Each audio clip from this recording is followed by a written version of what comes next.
মঞ্চ ও টেলিভিশনের গণ্ডি পেরিয়ে সিনেমা ওটিটিতেও এখন সরব অভিনেত্রী রুনা খান।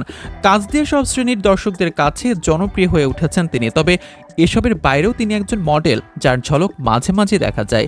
সেই ধারাবাহিকতায় আবার র্যাম্পে হাঁটলেন তিনি। ডিজাইনার তানহা শেখের শো স্টপার হিসেবে র্যাম্পে অংশ নেন এই অভিনেত্রী ও মডেল। বিষয়টি নিয়ে রুনা খান গণমাধ্যমকে বলেন, তানহা একজন তরুণ ডিজাইনার, তার ডিজাইন আমি খুবই পছন্দ করি। তরুণ প্রজন্মের কাছ থেকে কোনো কাজের অফার আসলে আমি খুবই আনন্দের সঙ্গে ভালোবেসে সে কাজের সঙ্গে যুক্ত হই। তানহা শেখকে আন্তরিক ধন্যবাদ আমাকে যুক্ত করার জন্য। তার কথায় আমি র্যাম্পে হাঁটা খুবই উপভোগ করি, এমনকি র্যাম্পে অন্যদের হাঁটা দেখতেও ভীষণ পছন্দ করি।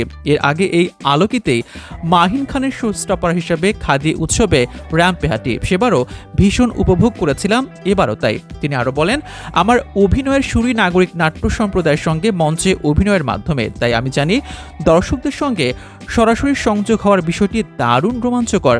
সেটি হোক নাগরিকের হয়ে মঞ্চনাটক, দেয়ান গাজী, নাম গোত্রহীন বাহক, স্টপার হিসেবে র্যাম্পে হাঁটা, দুটোই আমার কাছে সমান রোমাঞ্চকর এবং এটি আমি খুবই উপভোগ করি।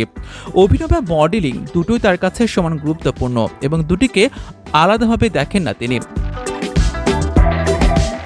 সম্প্রতি 23তম ঢাকা আন্তর্জাতিক চলচ্চিত্র উৎসব DIFF বাংলাদেশ প্যানোরামা বিভাগের মাধ্যমে প্রিমিয়ার হয়েছে রুনা খানের পূর্ণদৈর্ঘ্য সিনেমা নীলপদ্ম। 15 জানুয়ারি সন্ধ্যা 7টায় জাতীয় জাদুঘরে প্রথম প্রদর্শিত হয় সিনেমাটি। এখানে তিনি একজন যৌনকর্মী চরিত্রে অভিনয় করেছেন।